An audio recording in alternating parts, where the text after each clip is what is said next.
विद्यार्थी मित्रांनो, समाज भाषा विज्ञान भाग 1 मध्ये भाषा विज्ञानातील प्रमुख प्रवाहांपैकी भारतीय भाषा विज्ञान आणि ऐतिहासिक भाषा विज्ञान असे 2 प्रवाह लक्षात घेतले। या दुसऱ्या भागात वर्णनात्मक व उपयोजित भाषा विज्ञान आपण लक्षात घेणार आहोत। सुरुवातीला वर्णनात्मक भाषा विज्ञानाच्या संदर्भात आपण या ठिकाणी चर्चा करूया।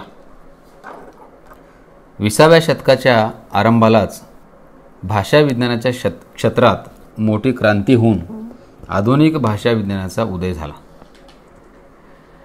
आधुनिक भाषा विज्ञानाचा जनक फेर्दिनांद सोयशुर या स्विस भाषा वैज्ञानिकाने ऐतिहासिक व तुलनात्मक भाषा अभ्यास पद्धतीच्या मर्यादा दाखवून देऊन एककालिक इतिहासनिरपेक्ष वर्णनाचे महत्त्व लक्षात आणून देऊन वर्णनात्मक भाषा विज्ञानाचा पाया घातला। त्याने भाषेच्या स्वरूपाचे वर्णन 2 प्रकारे केले आहे। भाषा ही अक्षररूप वा ध्वनिरूप म्हणजेच चिन्हांची एक व्यवस्था असते। तिचा एक पैलू म्हणजे तिची अंतर्गत रचना, ज्याला आपण भाषिक व्यवस्था असं म्हणतो, तर दुसरा तिचा सामाजिक संदर्भ म्हणजे भाषिक वर्तन होय। प्रत्यक्ष भाषिक व्यवहाराचा अभ्यास करण्याऐवजी भाषा वैज्ञानिकांनी भाषिक व्यवस्थेचा म्हणजेच भाषिक नियम व्यवस्थेचा शोध घ्यायला हवा असा सोयशुरचा रोख आहे। म्हणजेच सामाजिक संदर्भापेक्षा त्याने भाषिक चिन्हांच्या अंतर्गत रचनेला अधिक महत्त्व दिले आहे। म्हणून ही अभ्यास पद्धती अलीकडच्या काळात खूप महत्त्वाची अभ्यास पद्धती ठरली आहे। या अभ्यास पद्धतीची व्याख्या आपल्याला अशी करता येईल, ज्या अभ्यास पद्धतीत कोणत्याही एक कालबिंदू निश्चित करून त्या काळातील भाषेचे वर्णन देताना ध्वनी, ध्वनींचे उच्चारण, वर्गीकरण, ध्वनींचा उपयोग, स्वन, स्वनिम, पदिम, वाक्य, शब्दावस्था व व्याकरण इत्यादी सर्व स्तरांचा अभ्यास करून त्याचे पद्धतशीर शास्त्रीय वर्णन दिले जाते, तिला एककालिक भाषा अभ्यास पद्धती किंवा वर्णनात्मक भाषा अभ्यास पद्धती असे म्हणतात। किंवा असंही म्हणता येईल की ज्या अभ्यास पद्धतीत मूल्यमापनात्मक व आदेशात्मक कल्पना बाजूला सारून भाषा प्रत्यक्षात कशी वापरली जाते याचे तटस्थपणे, वस्तुनिष्ठपणे इतर भाषांचे चष्मे न वापरता पूर्वग्रहविरहित वर्णन केले जाते, तिला वर्णनात्मक भाषा अभ्यास पद्धती असे म्हणतात। या भाषा अभ्यास पद्धतीचे कार्य किंवा स्वरूप लक्षात आपण घेणार आहोत। या भाषा अभ्यास पद्धतीच्या कार्यामध्ये ही अभ्यास पद्धती भाषेचे वर्णन करते। भाषेचे वर्णन म्हणजे काय असा प्रश्न साहजिकच आपल्यामध्ये निर्माण होतो। पण भाषा असंख्य ध्वनींची बनलेली असते। या ध्वनींचा उच्चार कसा केला जातो हे पाहिले पाहिजे। या उच्चारावरून त्या ध्वनींचे वर्गीकरण केले जाते। त्या ध्वनीपासून एखाद्या भाषेत स्वनिम कसे तयार होतात किंवा निश्चित होतात हे पाहिले जातात। आता उदाहरणार्थ गाल असा एक शब्द आहे आणि गाळ असा एक शब्द आहे। यात गालमधला ल आणि गाळमधला ळ यातील फरक महत्त्वाचा आहे, कारण यामुळे भिन्न अर्थ होतात। गाल म्हणजे चेहऱ्याचा भाग व गाळ म्हणजे नदीतील गाळ किंवा विहिरीतील गाळ असा होतो। म्हणजे असे भरपूर शब्द आपल्याला सापडतील। उदाहरणार्थ घ्यायचंच असेल तर दुसरं मन आणि मन हे 2 शब्द आहेत। याही ठिकाणी मनमध्ये एका मन शब्दामध्ये बाणाचा न आहे आणि दुसऱ्यामध्ये नळातला न आहे। म्हणजे यातील फरकही महत्त्वाचा आहे। त्यामुळे मराठीत ल, ळ, न, न हे स्वनिम ठरतात। कारण स्वनिमामध्ये अर्थभेद क्षमता असते. दोन स्वनिमांमुळे दोन्ही शब्द अर्थदृष्ट्या वेगळे ठरत आहेत. अजून एखादा शब्द आपल्याला घेता येईल. ताल हा शब्द आहे. ताल, तोल, कास, कोस यामध्येही आ आणि ओ यामुळे अर्थात निराळेपणा निर्माण होतो. आधुनिक भाषा विज्ञानात ध्वनींचे अशा प्रकारे वर्णन केले जाते. ध्वनी, स्वनिम, पदिम, शब्द आणि वाक्य या विविध स्तरात भाषेचे स्वरूप कसे घडत असते, यातून भाषेची संरचना कशी निर्माण होते, हे या अभ्यास पद्धतीमध्ये अभ्यासले जाते. भाषा ही एक चिन्ह व्यवस्था आहे असे सोयशूरचे प्रतिपादन आहे. म्हणजे भाषा ही एक संरचना आहे असे सोयशूरने मांडले. संरचना भाषिक चिन्हांनी बनलेली असते. आई हे एक चिन्ह आहे. या चिन्हात आई मुळीच नाही, परंतु आई या शब्दाचा उच्चार करताच प्रत्येकास आपल्या आईची आठवण होते. आपल्या आईचे प्रेम, जिव्हाळा हे स्वभाव आई या शब्दाच्या उच्चारणावरून मनात निर्माण होतात. हे चिन्हांचे सामर्थ्य होय. प्रत्येक चिन्हास अर्थ असतो आणि ही चिन्हे ध्वनींची बनलेली असतात. ध्वनी आणि चिन्हे यांचा सांधा अर्थाने जोडलेला असतो. हे भाषेच्या संरचनेचे पायाभूत तत्व आहे. भाषा असंख्य ध्वनींनी बनलेली असते, पण या ध्वनींना अनेक अर्थ देऊन त्यापासून स्वनिम, पदिम, शब्द आणि वाक्य बनण्याची प्रथा सदैव चालू असते. ज्याप्रमाणे बुद्धिबळातील हत्ती, उंट, घोडा हे सर्व लाकडाचेच बनलेले असतात, परंतु खेळ सुरू होताच हत्तीची चाल सरळ, उंटाची चाल तिरकस, घोड्याची चाल अडीच अशी असते. असे वेगवेगळे अर्थ प्राप्त होतात. त्याचप्रमाणे मानवी भाषा ध्वनींची बनलेली असते, पण त्यास अर्थ दिलेला असतो. स्विस शास्त्रज्ञ सोयशूर यांनी अशा पद्धतीने भाषेकडे पाहण्याचा एक नवा दृष्टिकोन जगाला दिला. भाषा ही एक व्यवस्था आहे आणि ही व्यवस्था एक चिन्हांची अवस्था आहे. ध्वनी व अर्थ यांचा संबंध चिन्ह अवस्थेने जोडला जातो. भाषा विज्ञानाचे मूलभूत तत्व प्रथमच सोयशूरने स्पष्ट केले.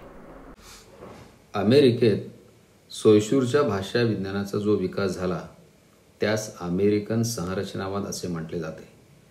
भाषा ही एक संरचना आहे. भाषेत ध्वनी, स्वन, स्वनिम, पदिम आणि वाक्य अशी व्यवस्था असते. भाषेच्या संरचनेचा अभ्यास केला जातो. उदाहरणार्थ मराठीत क, ख, ट, ड हे ध्वनी आहेत. या ध्वनीच्या उच्चारणात थोडासा फरक होताच अर्थ बदलतो. अशा रीतीने भाषा ही एक संरचना आणि नियम व्यवस्था आहे असे संरचनावादी मानतात. उदाहरणार्थ मराठीत तो गेली, दत्तू आली हे प्रयोग चूक ठरतात, कारण कर्त्याच्या लिंग वचनाप्रमाणे मराठीत क्रियापदाची रूपे बदलली गेली पाहिजेत. म्हणून दत्तू आला असे रूप योग्य ठरते. यासच भाषेची नियम व्यवस्था म्हणतात.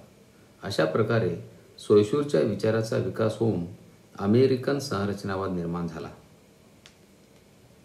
या अभ्यास पद्धतीत वैज्ञानिक पाया व अभ्यासात काटेकोरपणा आहे. वर्णनात्मक भाषा अभ्यास पद्धतीत भाषेतील औपचारिक नमुने गोळा केले जातात.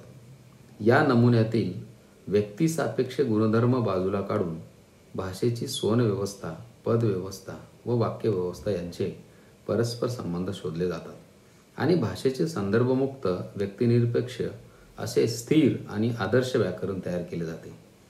अशा प्रकारे वर्णनात्मक भाषा अभ्यास पद्धतीत वैज्ञानिकता आणि अभ्यासात काटेकोरपणा दिसून येतो. व्याकरण म्हणजे मतामतांचा गलबाला ही समजूत सुद्धा खोटी ठरवली.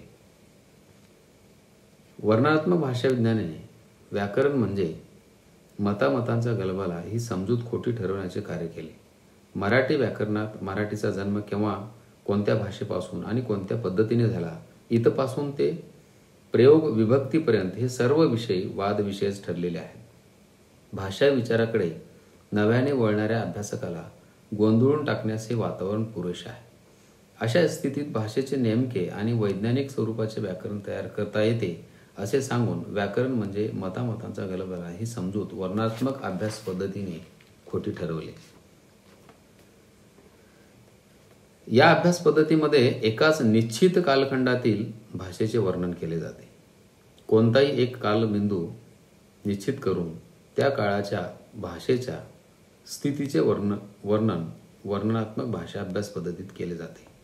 हा कालबिंदू वर्तमान काळातील असायला हवा असे मुळीच नाही. उदाहरणार्थ ज्ञानेश्वरकालीन मराठीचा अभ्यास हाही एक एककालिक अभ्यास होऊ शकतो.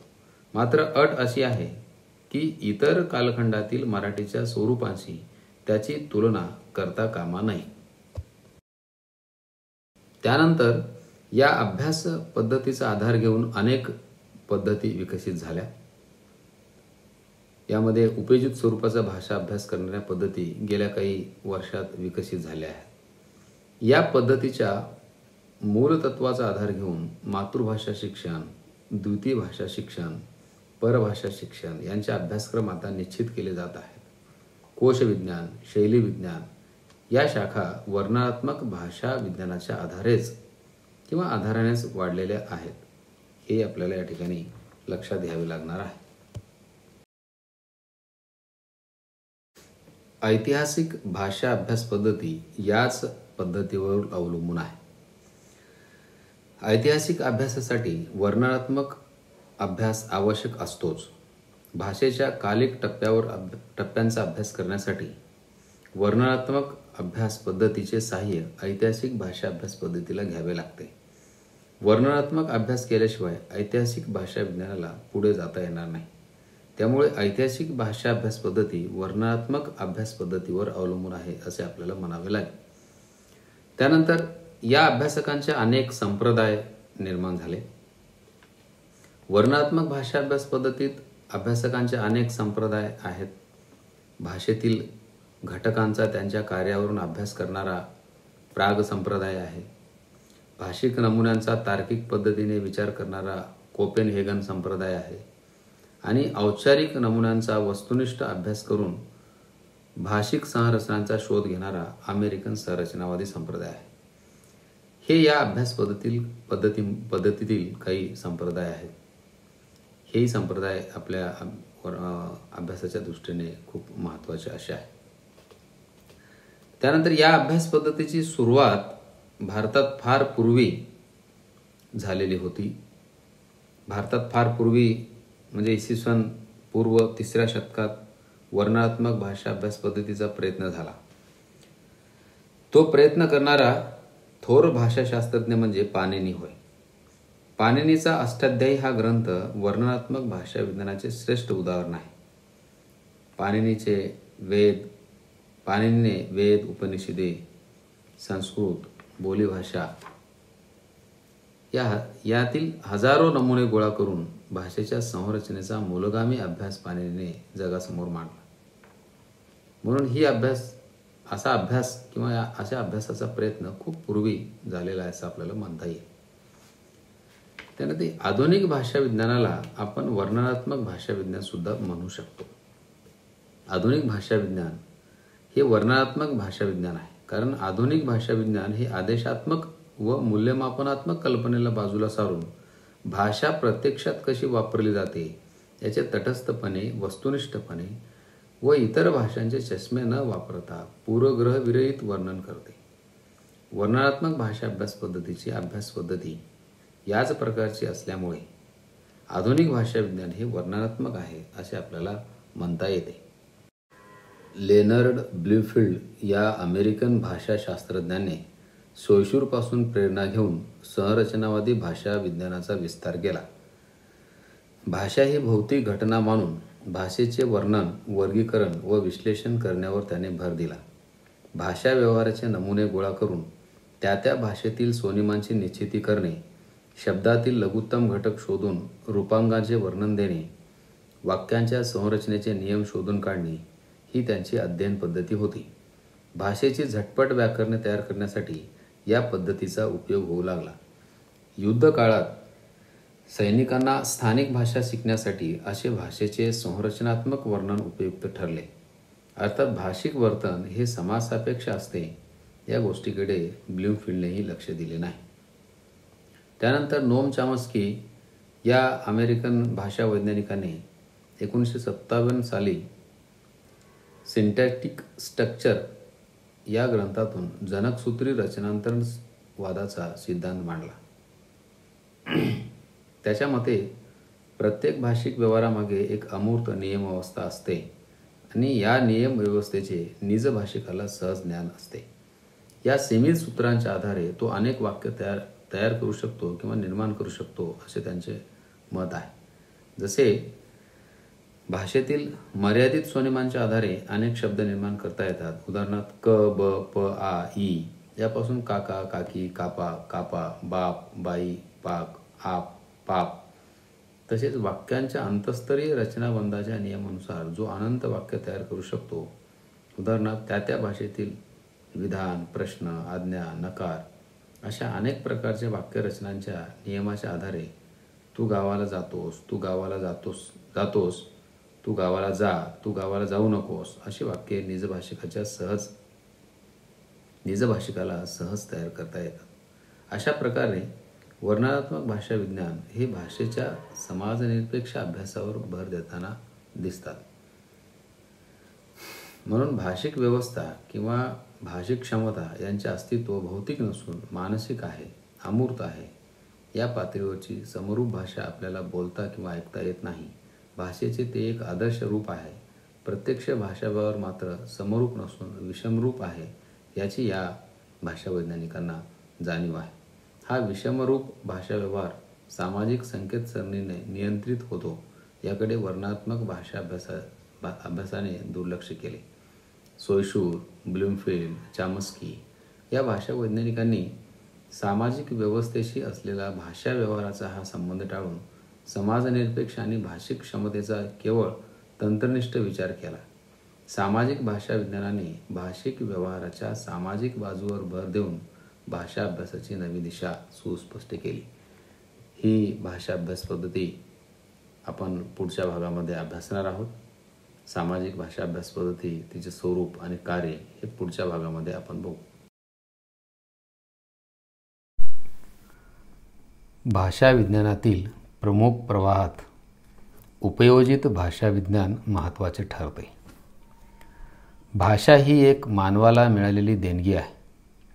याचा शोध मानवाला लागला.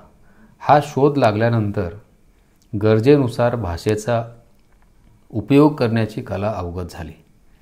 भाषेच्या अभ्यासातून भाषा वैज्ञानिकांच्या लक्षात अनेक भाषिक संकल्पना व तत्त्वे आली. या तत्त्वांच्या आणि संकल्पनांच्या आधारे भाषेशी संबंधित विविध क्षेत्रात, उदाहरणार्थ शिक्षण, साहित्य, विज्ञान, संशोधन इत्यादी क्षेत्रात भाषेचे उपयोजन कशा प्रकारे असावे याबद्दल विचार मांडले जाऊ लागले. यातूनच उपयोजित भाषा विज्ञान पद्धती पुढे आली. या अभ्यास पद्धतीची व्याख्या आपल्याला अशी करता येईल. भाषेच्या अंतर्गत पातळीवर व विविध अभ्यास शाखा अंतर्गत अभ्यास होत असतो. हा अभ्यास तात्विक व सैद्धांतिक पातळीवरून केलेला असतो.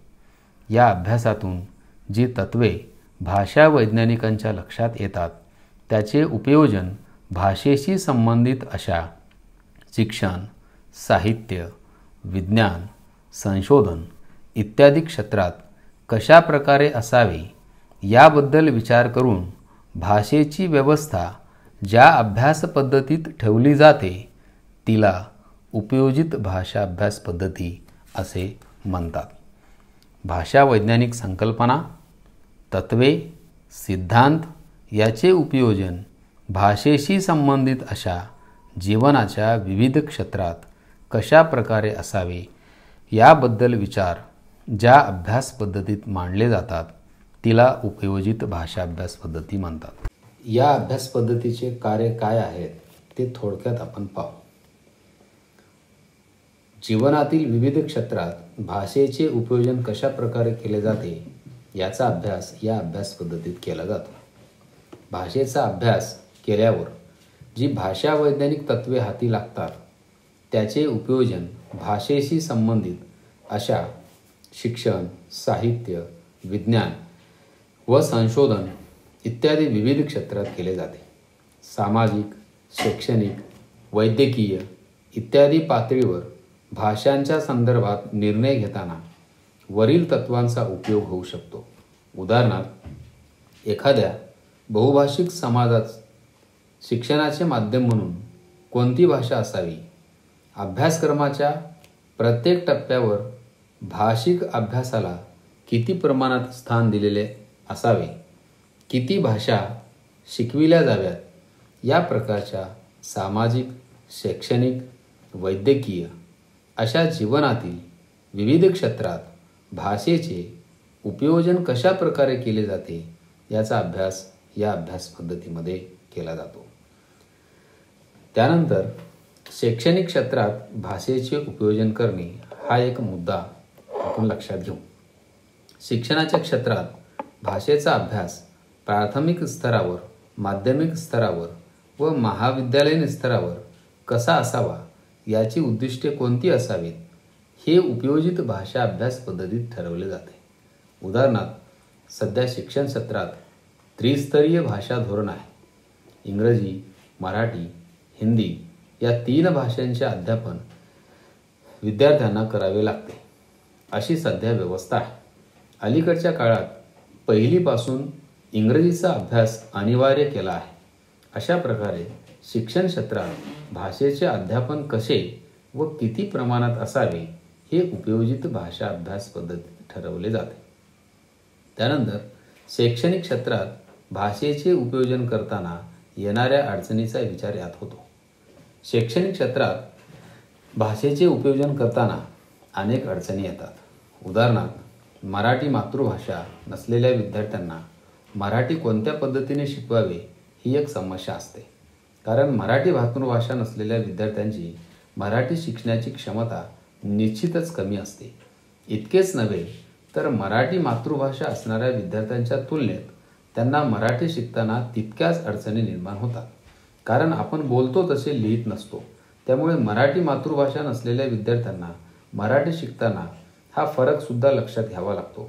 अशा रीतीने कोणत्याही भाषेच्या अभ्यासाच्या बाबतीत शिक्षण, प्रशासन, पाठ्यपुस्तक, भाषाविषयक धोरण या बाबतीत अनेक समस्या निर्माण होतात. या समस्याचा उपयोजित भाषा अभ्यास पद्धतीत विचार केला जातो व या समस्येची उकल करण्याचा प्रयत्न केला जातो. त्यानंतर विविध क्षेत्रात भाषेचे उपयोजन करताना येणाऱ्या अडचणीचा सुद्धा विचार यामध्ये होतो. भाषा ज्या बोलीच्या रूपात असते ती भाषा जीवनाच्या अनेक क्षेत्रात जशीच्या तशी वापरता येत नाही. विशेषतः सार्वजनिक जीवनामध्ये एक प्रमाणबद्ध भाषा उपयोजावी लागते. उदाहरणार्थ, विधानसभेचे कामकाज, वृत्तपत्रे, आकाशवाणी, दूरदर्शन, सभा संमेलने, व्याख्याने, अध्यापन इत्यादी क्षेत्रात प्रमाणित स्वरूप वापरावे लागते. त्याशिवाय भाषेचा व्यवहार पूर्ण होऊ शकत नाही. या बाबतीत भाषेचे उपयोजन करण्यात ज्या अडचणी येतात त्या अडचणीचा विचार उपयोजित भाषा विज्ञानात केला जातो. त्यानंतर भाषेचा व्यवहार चालवण्यासाठी शुद्ध अशुद्धतेचा नियम यामध्ये ठरवले जाते. शुद्ध कोणते व अशुद्ध कोणते हा भाषेच्या अभ्यासाच्या बाबतीत भेडसावणारा प्रश्न आहे. कारण भाषा एकच असली तरी तिच्या बोली अनेक असतात. प्रमाण भाषा व बोलीभाषा यात फरक असतो. असे असले तरी व्यापक प्रमाणावर मराठीचा व्यवहार चालविण्याकरिता ऱ्हस्व, दीर्घ, अनुस्वार यांचे काही नियम ठरवावेच लागतात. या नियमानुसार मराठीचा व्यवहार व्यापक पातळीवर चालू असतो.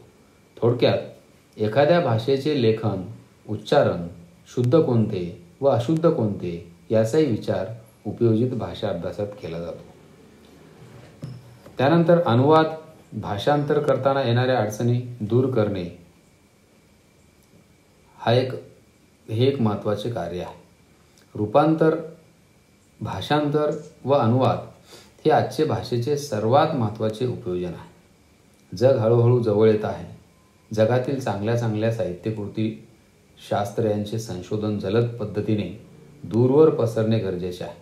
यासाठी अनुवाद करताना अनेक अडचणी निर्माण होतात. त्यातील अडथळे दूर करण्याचे काम उपयोजित भाषा अभ्यास पद्धतीने केले जाते. त्यानंतर परिभाषा निर्माण करण्याचं काम उपयोजित भाषा अभ्यास पद्धतीमध्ये केले जाते. अध्यापनाच्या क्षेत्रातील भाषा माध्यम म्हणून वापरताना खूप काळजी घ्यावी लागते. विविध प्रकारच्या ज्ञानशाखांची माहिती आपल्या भाषेतून देताना त्या शास्त्रांची आपल्या भाषेतून परिभाषा निर्माण केली पाहिजे. विज्ञान, भूगोल, वाणिज्य, तंत्रज्ञान, वैद्यकीय शाखा इत्यादी ज्ञानशाखांची परिभाषा बनली तरच त्या शास्त्राचे ज्ञान आपल्या भाषेतून योग्य प्रकारे देता येईल. त्यामुळे उपयोजित भाषा अभ्यास पद्धतीत विविध ज्ञानशाखांची आपल्या भाषेतून परिभाषा निर्माण केली जाते.